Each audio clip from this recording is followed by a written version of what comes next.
Good evening, everyone. This is church, and it is the South. And the air conditioning broke in this church. Literally.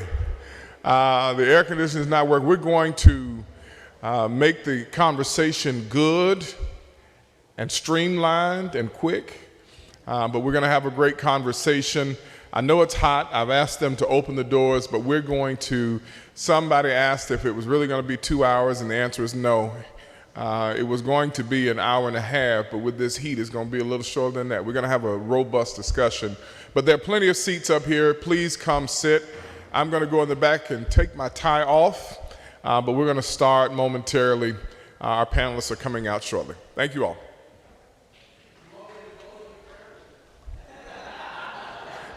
I'll close with an offering. How about that?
Well, good evening, everyone.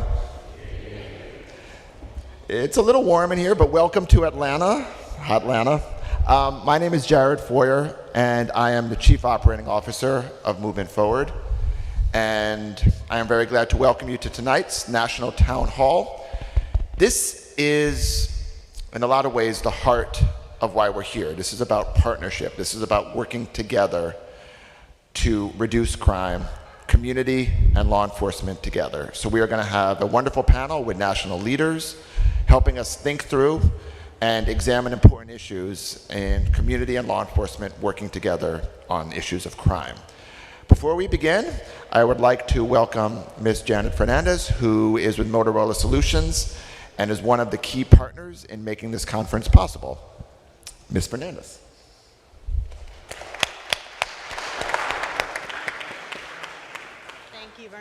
Thank you. Wow, what an amazing venue.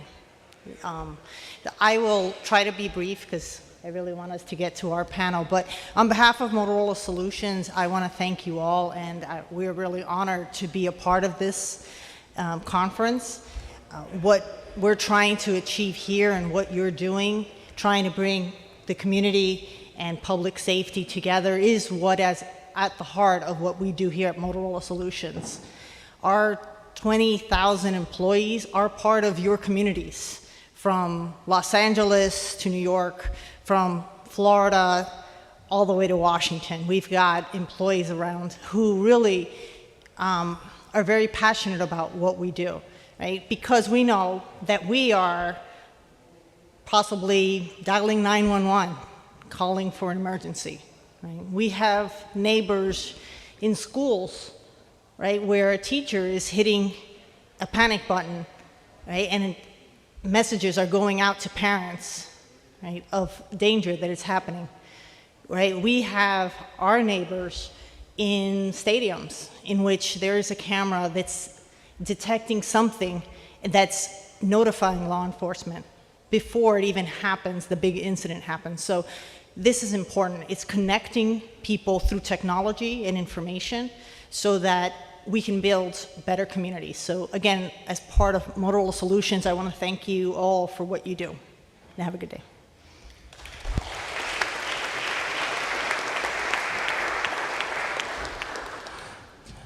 Before the town hall, I was speaking with Janet, and she was explaining. I asked her how Motorola Solutions had changed over the years, and one of the points that she raised is that the tools that Motorola has developed are more and more about community engagement, about interaction, and it aligns with what we're doing with this conference. The whole field is moving towards the idea of co-producing public safety, and that's what we're going to learn about today.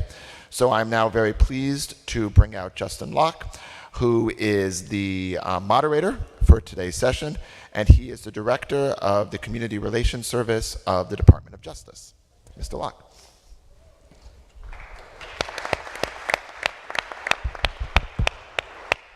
Seems like this mic is working as well, so I can sit back down. Thank you, everybody, for joining us tonight for what's going to be a really engaging and exciting conversation with leaders in public safety, community engagement, and a whole host of other topics that are relevant to the work that you all are doing. Thanks to our host, the Pliaset, for bringing us together for this topical discussion tonight. My name is Justin Locke. I'm the head of the Community Relations Service. We are a small component within the U.S. Department of Justice that you may not have heard about, but we are tasked under Title 10 of the Civil Rights Act of 1964 with playing a unique role in the ecosystem of the alphabet soup agencies in the federal government, and in particular in the DOJ. We are tasked as America's peacemaker, as civil rights mediators in conflicts related to race, color, and national origin. Additionally, under the Shepard-Byrd Hate Crimes Prevention Act, the CRS is tasked with response to and prevention of violent hate crimes on the basis of gender, gender identity, sexual orientation, religion, and disability. We do that work in a way that's confidential, impartial, and always at no cost to communities. We have field offices across the country, from San Juan, Puerto Rico to California. Our services are available to all communities, including law enforcement, that comprises a significant part of the portfolio of work we do. So whether it's response to allegations of excessive force, allegations of bias-based policing, intergroup conflict, or allegations of bias incidents and hate crimes, our staff are standing by to assist you in a variety of manners, whether that's facilitation, consultation, mediation, training, and a whole host of other services that we can provide. I'm joined tonight, as I said, by an esteemed panel of leaders in public safety, in policing, and I wanted to introduce your panel that's up on stage tonight. We have Robert Conti, Assistant Director of Partner Engagement from the FBI. Robert Conti was selected by FBI Director Christopher Wray to serve as the Assistant Director of the Office of Partner Engagement in April of 2023. As OPE's leader, Mr. Conti manages the FBI's efforts to build and improve relationships and information sharing with law enforcement partners, which are vital towards protecting the American people. In 2018, as the Assistant Chief of the Investigative Services Bureau, Mr. Conti worked directly with the community to bring offenders to justice, supported the recovery of victims, and protected witnesses. He managed several divisions that supported community safety, including the Criminal Investigations Division, and the Narcotics and Special Investigations Division, the Crime Scene Investigation Division, Youth and Family Services Division, and School Safety Division. I think there's not many that he hasn't touched. Mr. Conti is a highly decorated officer. Among many other honors, his most recent accomplishments include receiving the 2022 Congressional Gold Medal for protection of the U.S. Capitol on January 6th. In 2021, and 2021 Law Enforcement Leader of the Year from the Federal Law Enforcement Officers Association Foundation. Welcome to Assistant Director Conti. Thank you so much.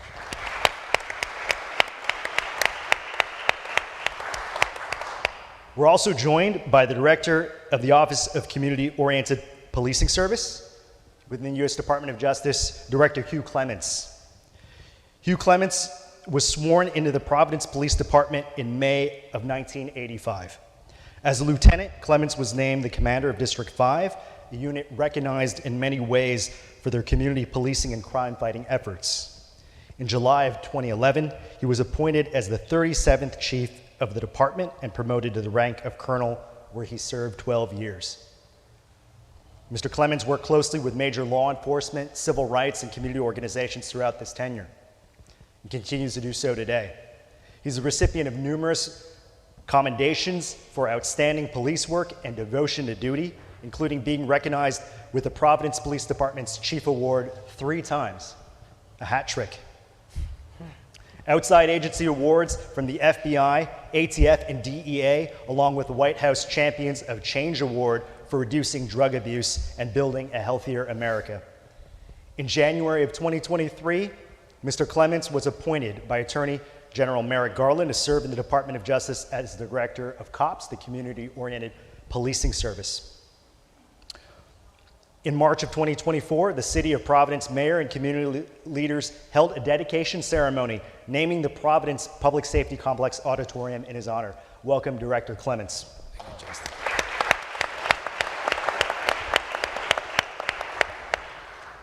We're also joined by Director Nancy Levine, Director of the National Institute of Justice, Office of Justice Programs within the U.S. Department of Justice. Dr. Levine was appointed by President Biden as Director of the NIJ on March 28th of 2022.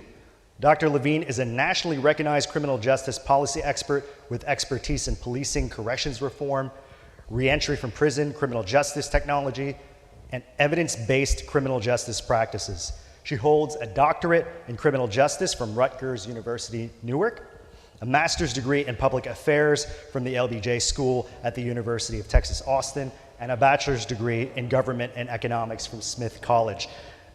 Director Levine.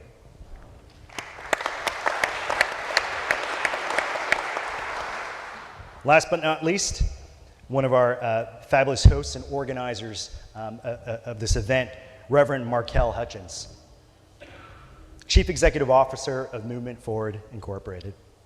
Reverend Hutchins is the visionary behind Movement Forward and one congregation, one precinct, the One Cop initiative that many of you are familiar with. A renowned activist, professional speaker, businessman, and social entrepreneur, he's led countless humanitarian causes over the past 2 decades. Heeding the call of the Reverend Martin Luther King Jr. to make a career of humanity, Hutchins has earned a national reputation advocating fairness and equality, often a voice for the voiceless. He has held senior leadership positions in numerous organizations and is among the nation's leading voices on an array of issues, including human rights, civil rights, national politics, social justice, peace, and matters of public interest. The Reverend Markel Hutchins.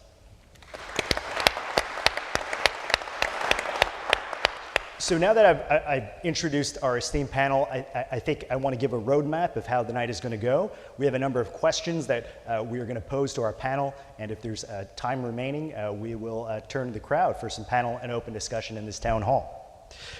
So the first question I want to pose to A.D. Conti is this. As the former chief of the DC Metropolitan Police Department and a current assistant director at the FBI, what are parallels at the local and federal levels for building bridges with community partners? I know that that's the theme very much of this conference. And can you speak on that briefly? Well, thank you so much for the question, and good evening to everyone that's here.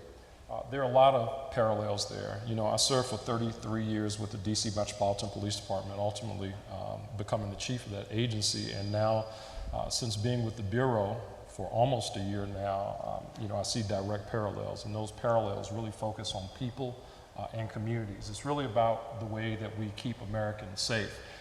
When you talk about like our local law enforcement officers as an example, you know, they're focused in obviously on the communities that they're sworn to serve and protect in whatever city, whatever town, whatever state. When I look at the mission of the FBI and kind of how we focus on making sure that we are keeping communities safe, it is doing that on a global level.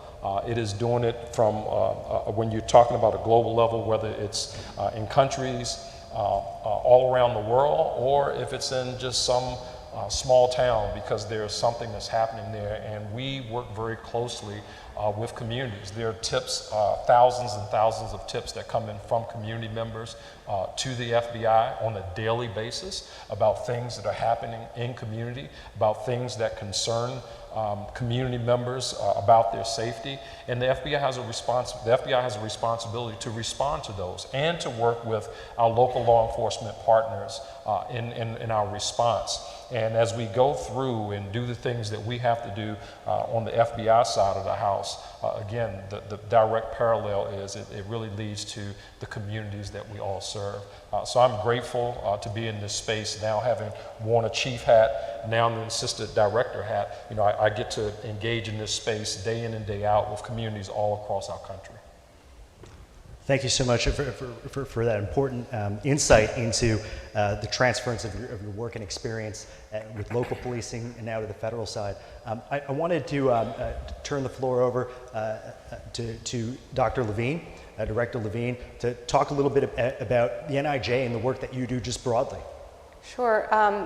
So why is a researcher in this space, right? That seems kind of a geeky thing, but I think research is really important for understanding what the community wants, how they're experiencing policing, and what the police are doing to try to build trust and restore relationships and create partnerships that can serve the interests of public safety. And that really requires better measurement of a lot of different things, right? One is, what do we mean when we say community? I feel like we say community and everyone understands it. No, we don't understand it. It means different things to different people, and it is often used with a very broad brushstroke, right? That doesn't recognize that communities are pretty small areas, that they have their own identities, and that when you do, for example, I'm sure you did this a lot at Director as Chief, satisfaction surveys of the public, you're getting a very aggregated viewpoint of what the community is experiencing. So I know your question is, what does NIJ do as an agency? But one of the things we do is help the field engage in better measurement.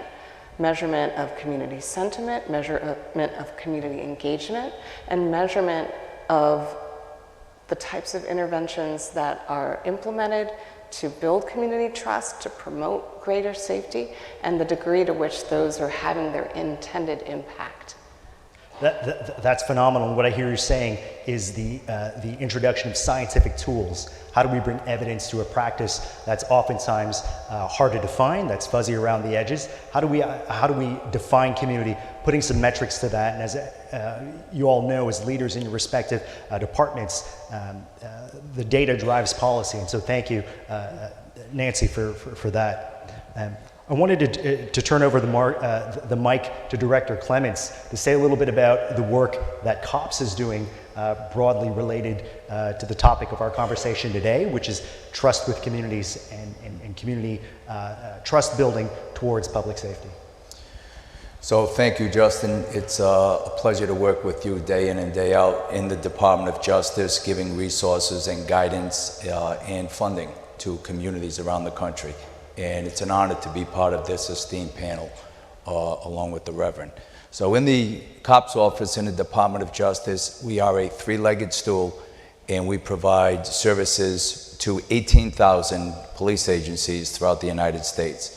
And you can imagine there are many variations and iterations of police departments around the United States, from very small and rural. In fact, most departments have less than 20 officers, and then to mid-sized agencies, and then larger police agencies like myself, Chief Conti worked for, and then you have the super mega powers like the NYPD, LAPD, and Chicago. So there are great needs out there and different needs for these departments, and in the COPS office we provide grant funding on some, and I'll probably speak about those a little later on in this discussion. but we have $650 million dedicated to grant funding to agencies on a variation, a wide spectrum of issues that we spread out to departments, those different size departments. We have $1.34 billion in play right now. These grants work on a 3-year cycle, so that's a lot of funding. But I will tell you that the needs far outpace the funding. Everybody wants the funding. Probably more important, what we provide to agencies and communities around this country. And I will tell you, we are strong, good stewards of the government's money. We make sure the money that we put out goes to good use, and we like all the research that we can get with our partners in NIJ. But I will tell you that the needs far outpace the funding, so the second leg of the three-legged stool of the COPS office is wildly popular. It's the training and technical assistance. It's all free. It's a program called CRITAC, or Collaborative Reform Initiative Technical Assistance Center. It is given to agencies who request assistance, and we use subject matter experts, the best in the field around the country, depending on the topic. Use of force, school safety, engaging with the community, no matter what it is, but that is the second leg of the three-legged stool. And the third resource is our resources of publications, training guides, podcasts, training portal. We recently put out the Uvalde report, which is a 600-page report, very well done by subject matter experts. And if you get a chance, certainly I wouldn't recommend that you read 600 pages, but the executive summary is very, very good, 20 pages. Thank you, Director Clements, for that. Reverend Hutchins, I have to comment on the place and the setting for this discussion, and I think that was very intentional by your design. The fact that we're meeting in a place of worship, the initiatives that you've put together with Faith in Blue. Can you comment briefly about how your experience as a leader in the faith community has led you to this point of, and your insight into work with law enforcement, and how those two streams blend and intersect? So, Justin, there has, in the history of this nation, there's never been a movement for positive social change on any level that was not anchored in the faith community. We're in Atlanta, and you're very right. We're very strategic about where we were. It was Reverend Martin Luther King Jr., Reverend Ralph David Abernathy, Reverend Andrew Young, who will join us on Saturday morning. It was Reverend Hosea Williams and Reverend John Lewis and others who marched in the segregated South to bring down the cotton curtain of oppression and end segregation as we knew it. There's never been a movement to transform America that was not anchored in the faith community. And it's not just for religious or spiritual purpose, but more people assemble in faith-based organizations than any other kind of community asset. So when you look for opportunities to build relationships with communities, one of the things that I think is important for the folks that are attending this conference and those that are watching online in law enforcement, you have to go where the people are. And one of the things that I find is, as we do this work with law enforcement, too often you all try to reinvent the wheel and try to create new opportunities to engage when opportunities are already there, which is why we started Faith in Blue Weekend, and it's grown to be the largest police community outreach project in history in 5 years. And that's because we recognize that there were already people assembled by the hundreds and sometimes by the thousands. So to answer your question about kind of how I got here, and then I'll shut up about this. Law enforcement in the city of Atlanta did something with me that I think every agency should do with those who are critical of police. I was mentored by most of the civil rights icons that work with Dr. King. And I was very, very vocal about police misconduct. We had some bad shootings and those kind of things. And I could put 10, 12,000 people in a march on Atlanta Police Department before social media was a thing. I learned from the best how to organize. But as a critic of law enforcement, and I was that, in a lot of ways I still am that. I just decided to stop cursing the darkness and light a candles. That's the only difference.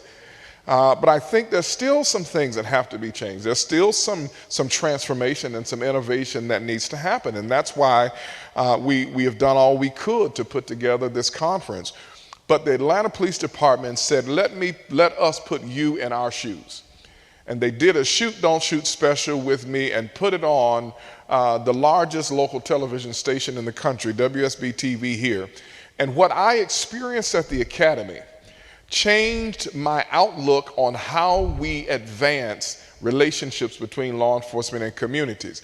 But it was a willingness for the Atlanta Police Department to engage with the critic, and it was my willingness as a civil rights person to open myself to the possibility that maybe what I thought I was seeing was not actually what I was seeing. So my message tonight at its core is we cannot continue to do the same things that we've always done and expect a different result.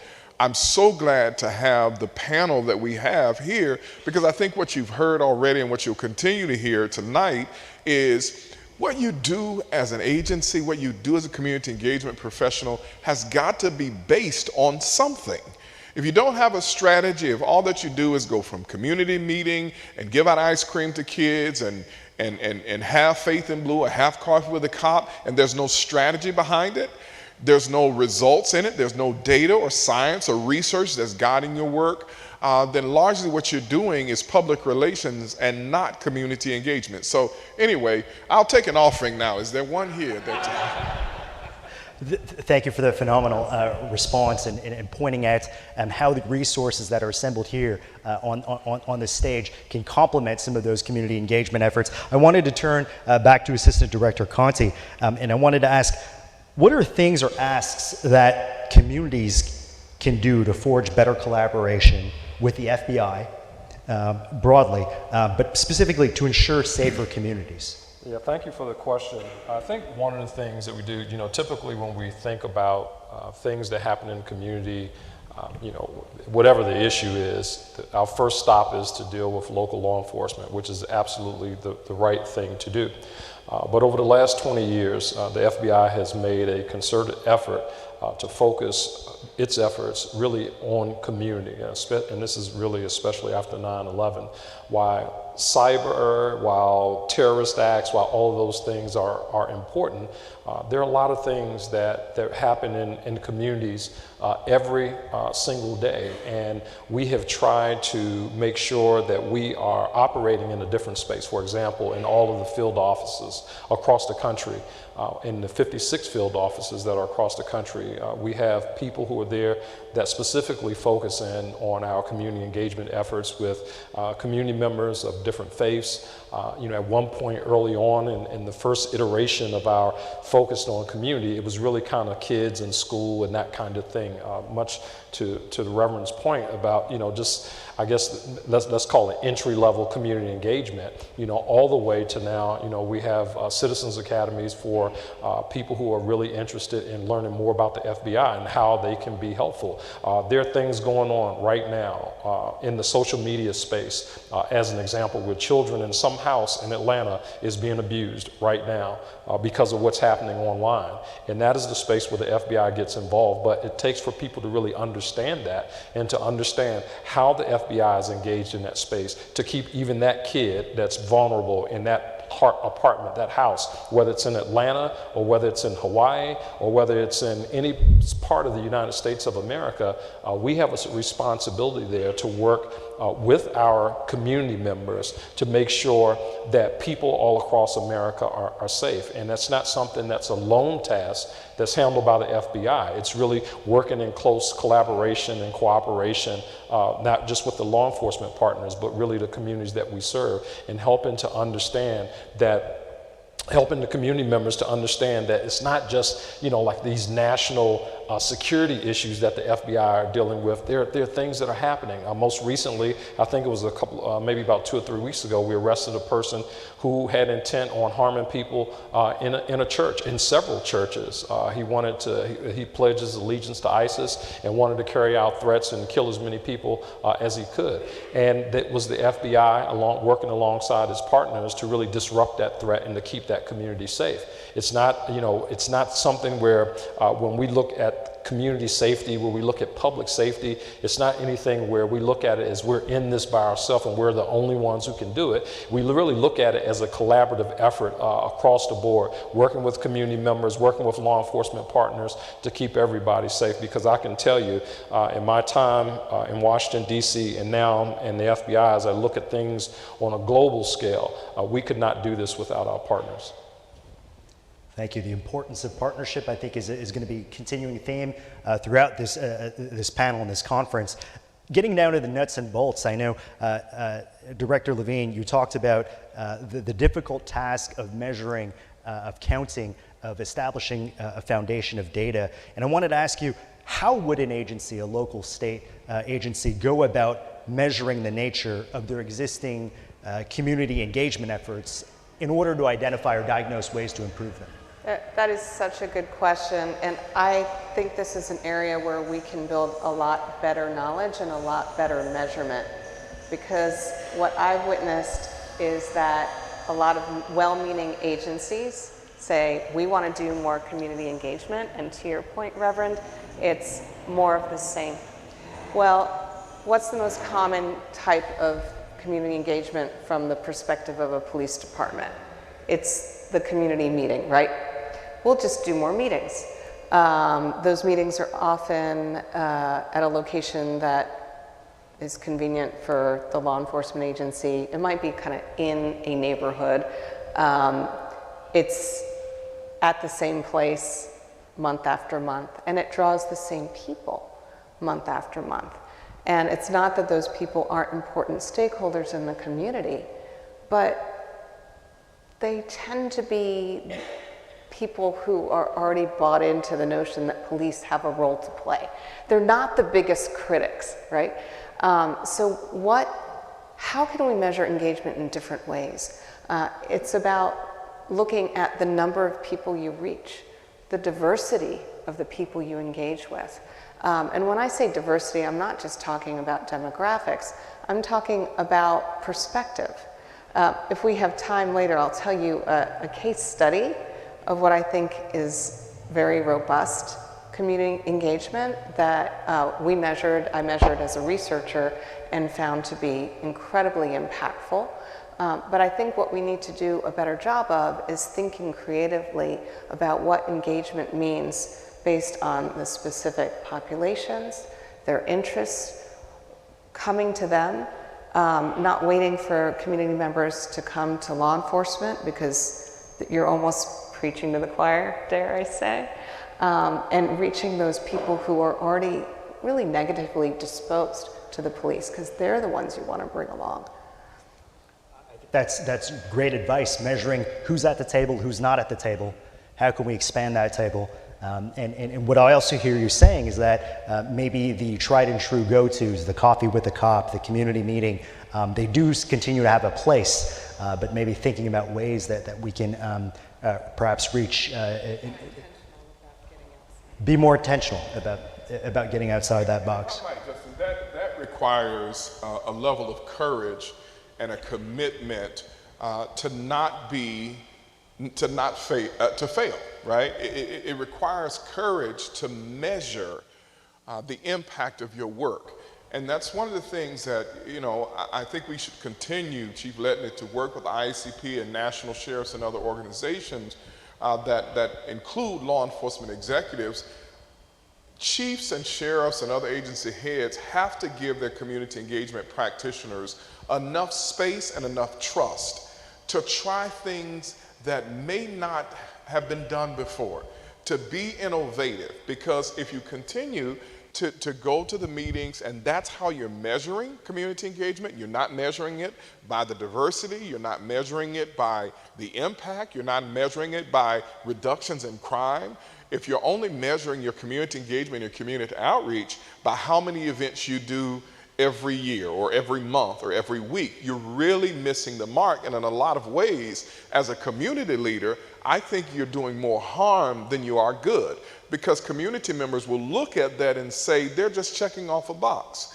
and they're not actually interested in investing in what the community really needs and the community really wants. So, you know, I'm not a big fan of community outreach in law enforcement that just kind of checks the box. But too often, the agency head says, you got to go to this meeting, you have to do this, and it just becomes a routine thing, and that's how they measure it. But if you're not having an impact on trust, and you're not having an impact on crime, then you know, what is the real purpose of what you're doing? And I so appreciate what Dr. Levine is saying to us, and that is, listen, data and science and research is a friend of community engagement in law enforcement. It is not the enemy. And that's a message that, you know, I hope everyone at this conference will take back home is we have to look at ways of, and there's technology out there to do it. There's one session I know during the conference we were very intentional about including a session around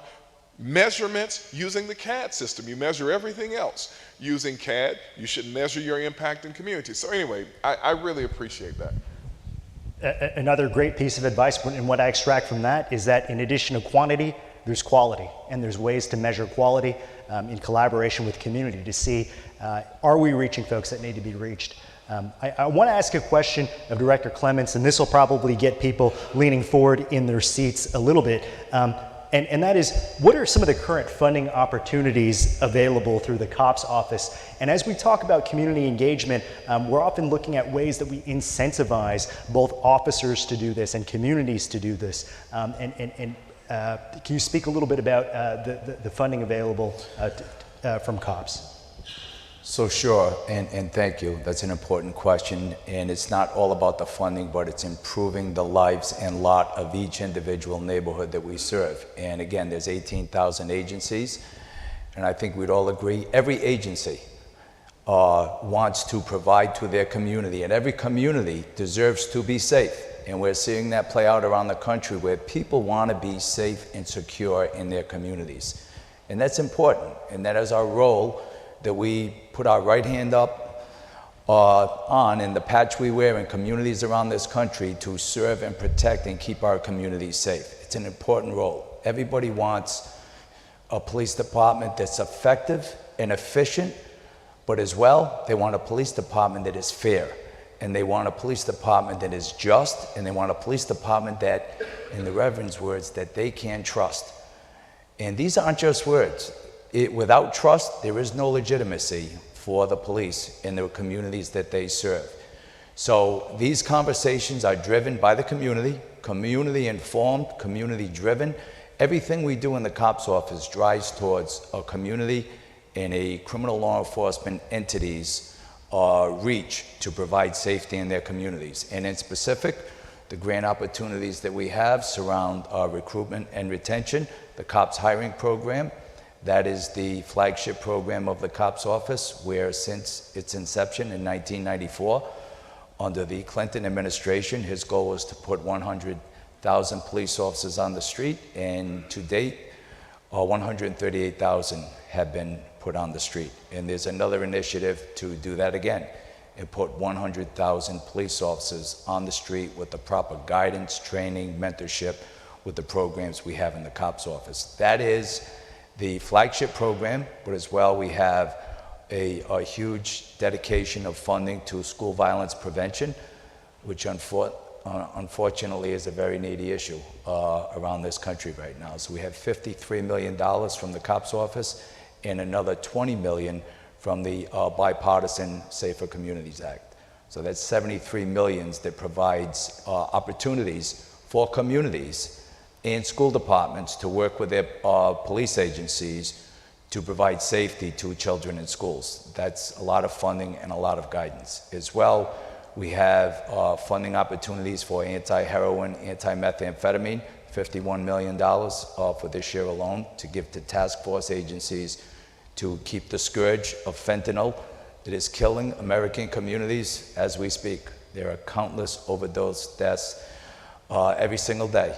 Did I ever think there would be a time when, as police officers in the community I came from, the officers would be carrying naloxone? No, but we are. Almost every community in the country is. So we have anti-heroin, anti-methamphetamine monies for our community, And probably one of the more unique opportunities we have in the grant funding side is the Community Policing Development Grant, which also includes accrediting departments, which is important for the proper standards and guidance, and as well opportunities to increase their level of training and knowledge on de-escalation and crisis intervention teams.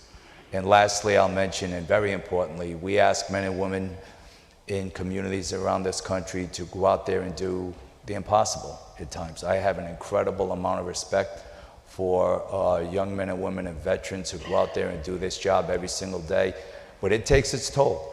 And the COPS office has funding dedicated to law enforcement mental health, very important. They deal with a lot. I mean, the social ills of society are placed squarely at the feet of police. And don't think for a second these officers aren't taking this home in their personal lives and to their families. Suicides are increasingly, significantly up. It's a tough assignment, so we're trying to wrap our arms around getting a better handle on keeping the men and women who serve out there safe and community safe. That's great to hear, Director Clements, the seriousness with which your office is taking the needs to incorporate a trauma-informed lens, not only for communities that we deal with. We hear that a lot in community engagement, to be trauma-informed from the perspective of dealing with the public, but also from those in service, those in uniform. And so I just want to very much commend you for that. I have a follow-up question for Assistant Director Conte. With the FBI, a massive entity with such a presence, and with so many resources available to keep our communities safe, and it's more than we see on TV, it's more than the public generally knows about. What are some of the resources and programs that you would like to discuss that perhaps the everyday citizen may not be aware of? Yeah, the FBI is a massive organization. I mean, as a police chief in Washington, D.C., I actually did not initially realized how large of an organization it is. About 38,000 employees that work all across not just America, but around the world, serving in foreign countries, again, working to keep Americans here safe. But there are a lot of things that happen within the FBI space. We know what we see on TV, right? I'm sure we got some fans in the house, right? But in addition to the things that we see on TV, there are a lot of things that are happening in the cyber space, for example. There are companies, there are hospitals, there are governments under attack by foreign actors every single minute of the day. And the FBI gets involved in those investigations to bring people to account for their actions when they attack our systems. Most recently, you may have heard about some of the attacks on some of the water systems in our country, where cyber actors in other countries have been, through the internet essentially, attacking the water that we drink in some spaces. That is a problem. But the FBI has a responsibility to investigate in that space. In addition to that, violent crimes against children, another space. I mentioned a little bit about that earlier, but we work with a lot of our task force officers. We work with police officers and sheriffs all around the country that are part of our violent crime task forces as we focus on keeping our children safe that are on the internet. We have children that are being abused every single day, but the FBI and a lot of its use of technology and working with our partners, again, working in that space to bring people to account and hold them accountable. Things that we've seen since COVID hit, payday loan abuse in that space. I mean, things like that. But beyond that, you have the violent crime space, you have the terrorist space, you have the resources that the FBI has, the vast resources that we have in terms of technology. The FBI has some of the most advanced technology. Some we can talk about, some you can't even talk about, but the resources that are there to help keep Americans safe and to leverage those resources to help our law enforcement partners. I'm just blown away. Most recently, we were reviewing a case, it got brought to closure. It was a case out of New York where a young girl, she had been at a campsite kind of riding her bicycle with her family, and she ended up being abducted.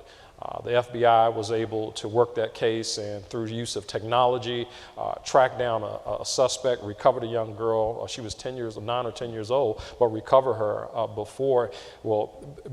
they were able to recover her. Obviously, that was a very tragic case for the family, the fact that their daughter was missing for several hours, but through the use of technology and some of the tools that the FBI has, able to help out in that space. When you think about the universities, when you think about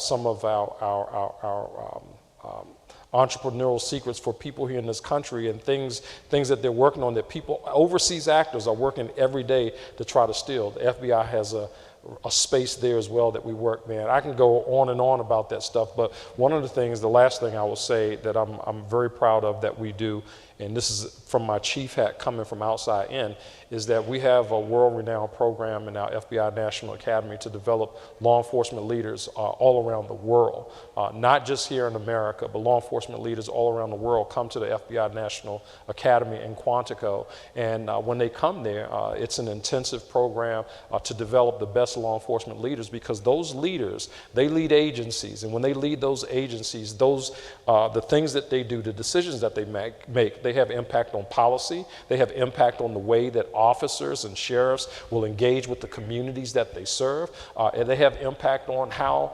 jails are run in some instances. So we want to make sure that we have the best leaders working in those spaces, and the FBI does an excellent job in that space of working to develop law enforcement leaders all around the world. Reverend Hutchins, I wanted to turn back to you in regards to the overriding theme of public safety in collaboration with communities. And I wanted to circle back to an observation that you'd made regarding sort of taking the next step, right? Taking the next step beyond the pure numbers and going beyond what we normally do with community engagement. What in your experience has been innovation that you've seen that either you've led or that you've seen in the field that's been particularly successful, and why so? Could you just talk briefly about that? The thing that I think I've seen that has been most successful is when you measure, you have the capacity to improve. You can't improve in most instances what you don't measure. So when I see agencies actually actively measuring their community engagement and their community impact, that's where you see quality and quantity, and the community see it. They see the effort that is being made to develop a strategy with in terms of how an agency partners with or connects with the community. I think where agencies sometimes fall flat is when they try new things where there's no strategy involved and it's not guided by research and science and best practices. So I hope that the folks here, and I keep going back to this thing because for me, this conference is all about you. It's all about the work that you do in your local communities. And what we hope is that you'll take some things from this conference. And for me, if you don't take anything else from this conference, from what I have to share, I would say to you, please take back to your local communities the necessity to measure with quantifiable data the impact that community engagement has on public safety in your community, the impact of community engagement on officer safety and wellness, on the mental health of your department. There's science out there, the National Institute of Justice, the COPS Office, BJA. There are a bunch of resources out there that speak to how community engagement impacts the overall health and wellness of a community. And if your outreach effort, if your community engagement work is not based on that, then it's time to change. It's time to innovate. It's time to kind of try something new. But to answer your question as directly as I can, Justin, I would say stretch and research. Try new things, research, and then measure what it is that you're doing, because otherwise there's no way to improve it, and it's just I think it's just that simple. Speaking of research, Dr. Levine, one of your priorities as director of the National Institutes of Justice has been something that you've termed inclusive research, and that's a new term. I hadn't heard it before. Can you talk about how that relates to efforts to build community trust, what it is and how that can be useful? Yeah. So when I started as director, I realized I had a bully pulpit of sorts, to where I could share how I think research could and should be done better in a way that's more impactful. And I was very mindful of how I was trained many years ago and how many still are trained as researchers, which really elevates the quantitative, the numbers, trains people to be very objective and at arm's length from the research subjects, as they're often called, right? And that's caused a lot of harm in many of the communities that we care most about when we're talking about issues of trust in police and policing, right? I'm talking about communities of color that have a long history of being researched on, right? Research is done on these communities, on these populations, rather than with them. And there's a long history of they're being researched and not compensated, sometimes researched unbeknownst to them in ways that have caused physical harm. I think you know the history I'm referring to, and that history lives on. And so what does inclusive research look like? It's research that takes the time to engage with the people who are closest to the issue or problem under study. And in the context of community trust and in community engagement, we're often talking about people who live in the highest crime, most under-resourced, and most heavily policed communities. And we can't be researching on them. We have to engage them authentically. And any research partner that does that needs to really take the time to, yes, you're going to collect the data, the numbers are always important, but I like to talk about what I call numbers plus narratives, because I think both are important. The numbers speak to people, they speak truth to many, right? It's like, but the numbers right there, you can see it and how it changed. But the stories and the context can help bring that data to light and to life in ways that are really meaningful and can often even ground truth to findings. I'll give you an example. I'll be brief. I was involved in a community engaged research project in Austin, Texas many years ago. We identified a community that had the highest rates of police traffic stops. And we went door to door to hear from them. You know, we co-trained people who were from the community to do these surveys, knocked on doors. They were conducted in both English and Spanish. It was a largely Latino community. And we collected all this data on their experience, of being police, their views of police bias, their views on recommendations for change. And we got the data back. And we were working in partnership with a local advocacy group, by the way, and the police department. We got the data back and we're running through the numbers, and there was a question that said, would you like more about the same or less police or policing in your community? And I think 2/3 said about the same or more. And our advocates said, that can't be true. The numbers are wrong. And we said, well, I can assure you the numbers are right.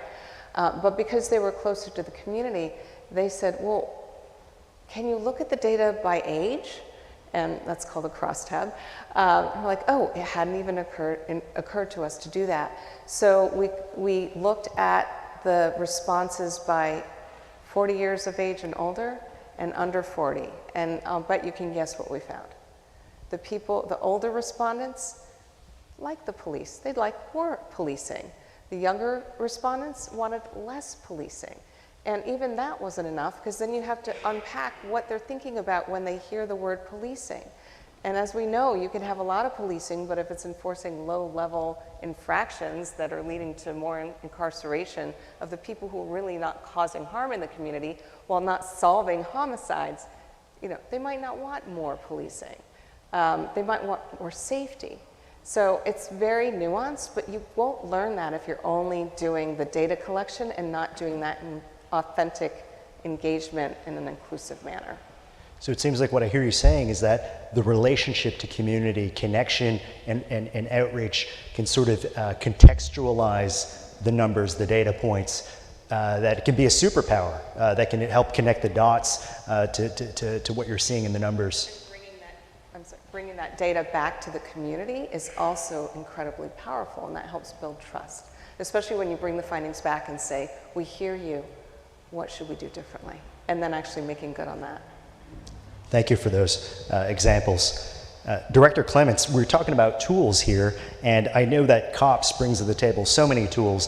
Can you speak briefly about some of the technical assistance that your entity offers to the field, that COPS can offer to local law enforcement? So again, the three-legged stool, the middle stool is Collaborative Reform Initiative, and within that, it's another separate three-legged stool of Collaborative Reform Technical Assistance Center, where we now have reached over 1,000 agencies that we've supported. This is the first in a continuum of the training and technical assistance we provide to agencies around the country. And we consider it Tier 1 and Tier 2, and where we provide policy guidance, training, resources, and guidance to leadership in the organization. The second leg is critical response. Unfortunately, we see far too many in this country. This is level or Tier 3, where there's been a critical incident in a community where they need resources from the federal government, from the COPS office. I'll give you an example with specialized units around the country where we had to go in and assist agencies in a critical response role in providing guidance to a community, and later we did a publication and resource to all departments throughout the United States. And the last leg of training and technical assistance that we provide is organizational assessment.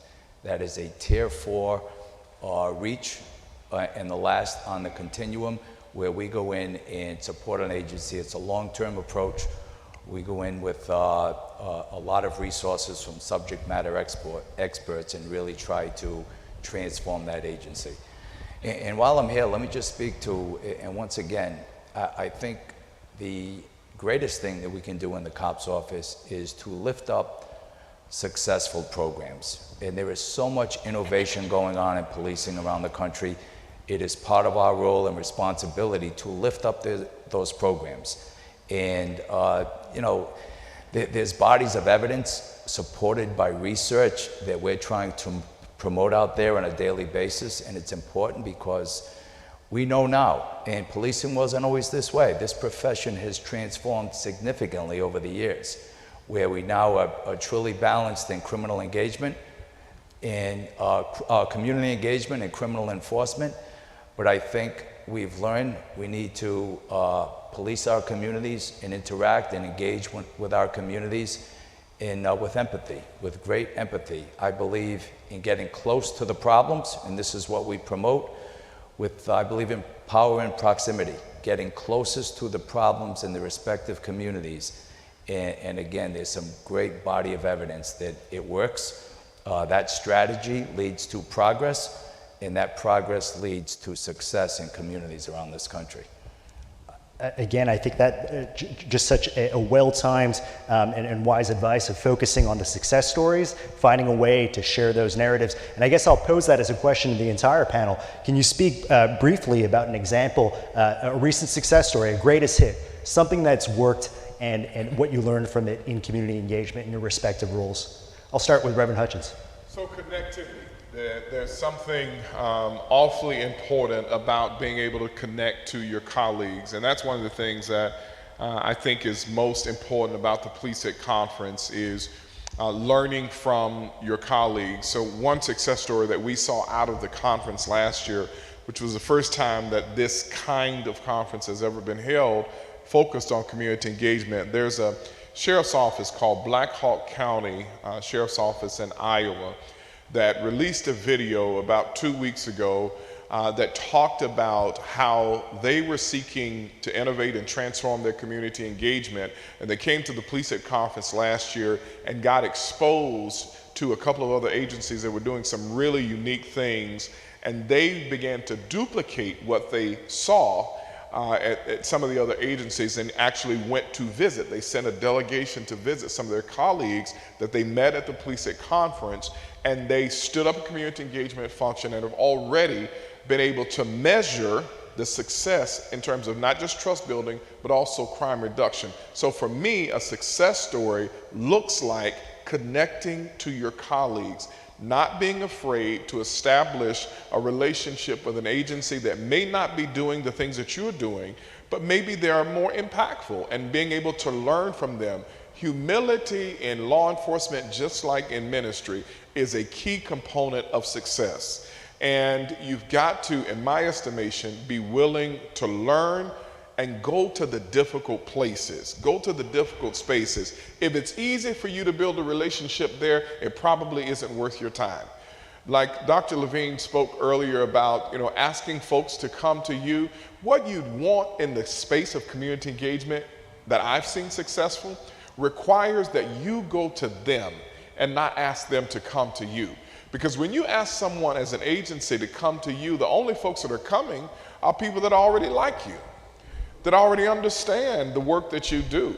And so there's not a lot of upside. There's some, but there's not a lot of upside to that. Success really requires that we go to the difficult places and build friends. The objective of community engagement in law enforcement is not just to coalesce with your allies, but to transform your adversaries into allies. That's the objective. And if that is not at the foundation of the community engagement function in your agency, go a different route. I promise you, I've seen it work time and time and time again across this country. One of the reasons why, Justin, we've been able to grow Faith in Blue Weekend across this country, first of all, you all should know I take no credit for any of that. Whatever it is that we've been able to do with this conference or with Faith in Blue or any of our body of work is because God made it possible. I'm very clear about that. So, people talk nice about me. It's nice, but so when I say something like this, I want you to know this from a very authentic place. The reason we've been able to grow Faith in Blue Weekend is because we put agencies in a position to leverage relationships and influence that was already there, to go to them. And today, we have thousands of agencies that participate in Faith in Blue, and it's a constant struggle, Chief, not to ask them to come to you. Don't stand up a big event and say, okay, now friends, come to me. The objective is to you go to them and say, I want to come to you. I want to be your friend. That is what's required at this moment in time. That's the only way we're going to see the tide turn. And it does need to turn. There are more officers committing suicide now than any other period of time. People are leaving the profession. Agency after agency after agency has had a difficult time recruiting and retaining talent, and all of that is contingent, in my estimation, on community engagement. So the work you do needs to be informed by just what Dr. Levine is talking about and what Colonel Clements and Assistant Director Chief Conte have said. We've got to reach for difficult places and difficult spaces. The easy just won't do. Thank you, Reverend Hutchins. You're saying to put the out and outreach, to get out to where people are, to create a community of learning where you can share your successes and your failures and learn from them with humility. You just sparked a thought in my mind about some of the work that we do at the CRS in engaging with communities in our Protecting Places of Worship Forum and going out, whether it's the church, the masjid, the gurdwara, the mandir, to where people feel comfortable, as opposed to having them come into a federal building where they may feel intimidated or coming into a police department. So thank you for that. Dr. Levine. Yes, I have a great example that illustrates your point really well. So many years ago, it was shortly after the Ferguson incident, the national, all of DOJ, it was an Obama administration initiative and really led by Eric Holder, who was the Attorney General at the time, established something called the National Initiative on Community Trust and Justice. Long name. There were 6 sites. It was a combination of training officers on this thing called procedural justice, the constitutional and respectful policing practices, implicit bias, changes in policies and practices, and one important component called reconciliation. So this is a very unique form of community engagement. And I was the lead evaluator for this effort, and so I had the privilege of going from site to site and learning about how they were approaching these reconciliation engagement conversation. So I'm going to lift up the example of Stockton, California, but they all followed the same model. It's just that Stockton did it with even more intentionality and had a huge impact. So one component of this reconciliation outreach to communities, is largely communities of color or other subpopulations that have histories of tension and distrust with police, is to do a study of the local history of law enforcement's complicity in promoting racist and biased practices that date back to enforcement of Jim Crow, turning the other way when lynchings occurred. And actually doing that research and engaging with it from the chief down to just sit with this and know that, you know, this is the history of our agency, even if this isn't who we think we are now, right? Then getting together with community members where you go to them, and importantly, and this was the chief at the time in Stockton was Eric Jones, he realized that he had to recruit the people who were the biggest critics of law enforcement. He found a partner in a woman named Tashante McCoy, who had lost a cousin to a police shooting and was moved by God and her faith to want to bring together and heal between police and the community. And she said, yes, I'm willing to work with you, Chief. He said, I want you to convene the people who are the biggest critics. Just get them in the room.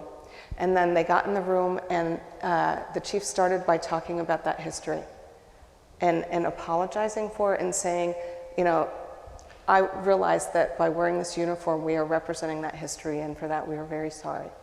And then he said, I want to hear from you, and I want to hear what your experiences have been and are with police today, and I want to hear your suggestions. And then the other thing he did that was very important was what I call listening to understand as opposed to listening to respond. And there's a lot of chiefs that are very good at responding in the moment. You know, it's part of being successful, right? I see you looking at your watch, so I'll wrap it up. So it was listening to understand and then asking for suggestions and making commitments on the spot that they made good on. How many of these meetings did they do? 1, 2, 3, a dozen, 2 dozen. They did 33 during the course of the evaluation period, and they kept going. They didn't stop. They knew that they had to keep trying to reach more and more of those critics. And what we did as evaluators is to get a handle on community sentiment before and after that initiative, and on every single metric, trust was improved, faith in police was improved, willingness to come forward as partners in crime prevention, as witnesses, improved. Patience in the role of history, acknowledging that these are problems that existed before us that might take time to solve. Thank you for that. Assistant Director. Thank you for the question. I kind of want to take a different angle for the FBI in terms of what successes look like. You know, the FBI, I think, at least for my law enforcement years prior to coming, you know, seemed to be, you know, very closed. You don't know a lot about it, but there's actually a lot of information that the FBI actually shares with community, and I think that that's one of the successes that I'd like to just kind of focus on for a hot second. And I think of recent events where we're able to convene national partner calls to get the right information out to faith-based leaders or community leaders, or and I'm thinking about when we had a couple of instances in the past where we were having a series of hoax bomb threats and swatting incidents at HBCUs, and you know, the FBI's ability to kind of get that community of people together to talk about, you know, what's going on, what we're seeing at a national level. After the Israel and Hamas war started, the ability to get again, those communities that were impacted, to get them together and share the information with them of what the FBI was looking at, the threat streams that we were concerned about, and sharing that information with them. And we've done this in a number of different spaces, to not just with community members, but even with our law enforcement partners. We convened a national call of law enforcement partners on another matter where we were able to, like that, you know, 5,000 law enforcement personnel from around the country, from different departments, to get them on a call to convey information that's happening on a national level, again, that may have impacts in their communities. And I think that that is a success. One of the things that we learned from our partners as we kind of talk to them, and this was, I think, an essential pivot for the FBI. Like sometimes, according to our partners, this is us listening to them, even when we don't know the reason for something, and we're able to share that with community members, to just say that, that in itself can be helpful to them as they make determinations, whether it's the police department in terms of making determinations about deployment, or community members or faith-based members in terms of how they should respond. You know, we hear all this chatter on TV. Is there an active threat from this from this threat actor toward this community? And if we can honestly say to them, either, you know, yes, it is, or we just don't know, that is helpful to people. And I think that that is a pivot from the FBI from what we've seen in past years. You know, we kind of didn't talk about anything, but being more willing to share that type of information with law enforcement and community members, I think, is a real success for the Bureau and community. Transparency and openness. Yeah. I hear that. Director Clemens. Thank you, Justin. There have been so many. Prior to my arrival in the COPS office, I was the recipient of so many benefits from the COPS office, as many of the law enforcement in this room, whether it be on the grant side for hiring police officers, you know, we have mayors come in all the time, police law enforcement executives.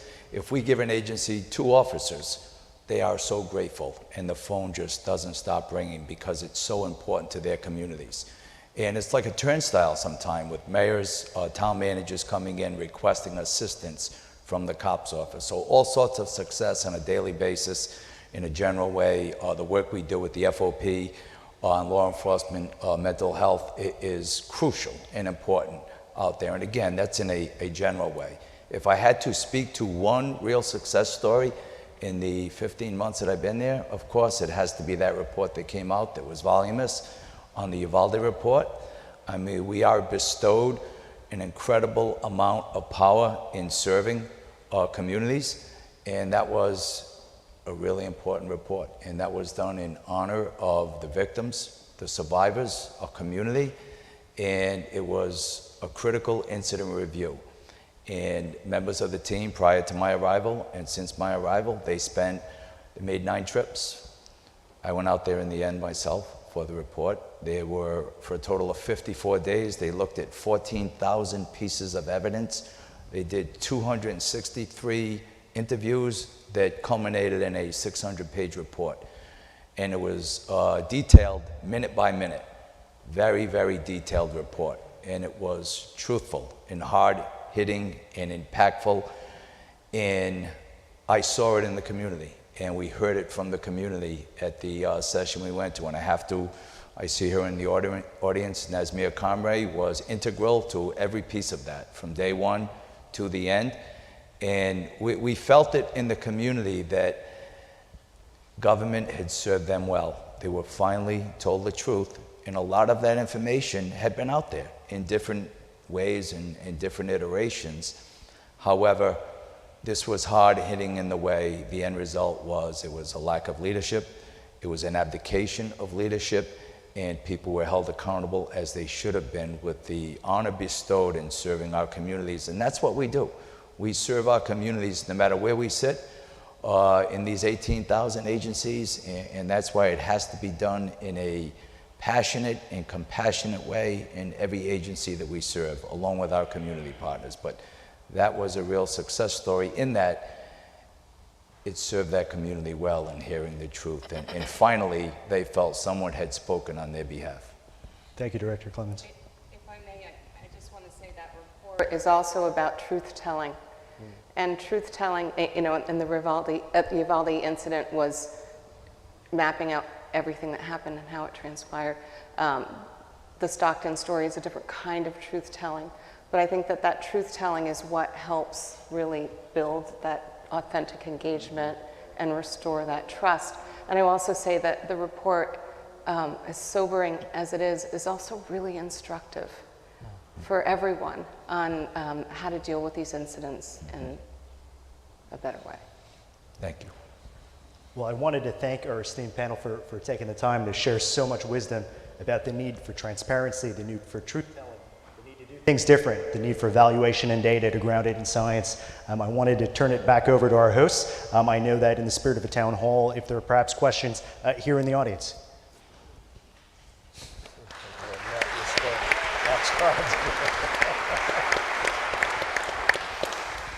Also say thank you to our moderator for a wonderful job. The work, give him a hand. So the work that he and his team are doing at the Community Relations Service is not just historic, but they make a difference every day in communities. And I congratulate you, Justin, for the work you're doing and your passion and commitment to the work of CRS, and certainly to our panel. Thank you very, very much for taking the time to fly in. All three of our panelists have very busy schedules, have very, very significant responsibilities, and decided it was worth it to fly all the way from Washington, D.C. to be a part of this discussion. Thank you to law enforcement today for streaming this conversation to hundreds of thousands of their followers on social media. They're the largest law enforcement publication in the country, and they're streaming this discussion today. So thank you to law enforcement today. Most especially, thank you to Motorola Solutions. I told a story today to one of the senior executives from Motorola that was here earlier today, that if it were not for the investment that Motorola Solutions made in our work when we were just getting started a number of years ago, there's no way we could have grown and been able to do the things that we're doing now to be of service and support to our nation's men and women that serve. Lastly, but certainly not least, thank you to all of you for not just coming tonight, but for your attendance and participation in the conference. The first day was an overwhelming success. I heard from a number of you and your colleagues from across the country how much you've appreciated the sessions. Tomorrow morning, as promised, we're not going to have the 8 o'clock session.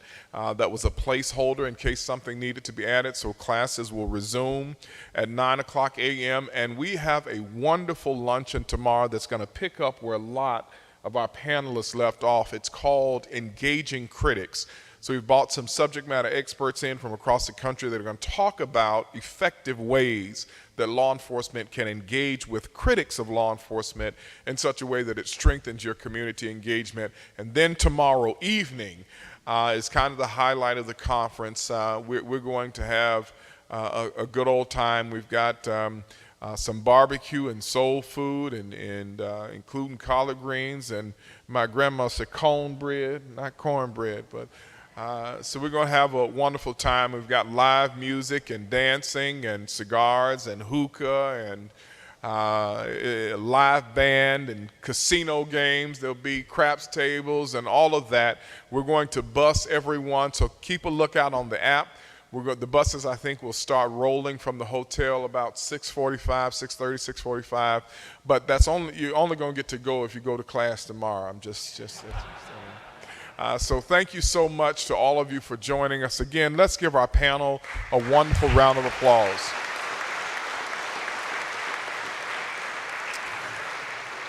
Have a wonderful evening, and we'll see you tomorrow morning.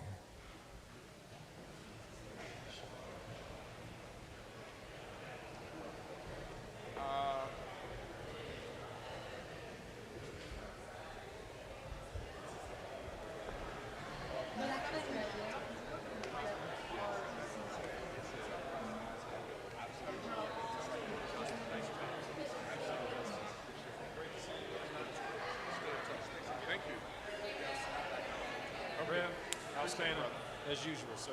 Great job, sir. Thank you. Yes, sir.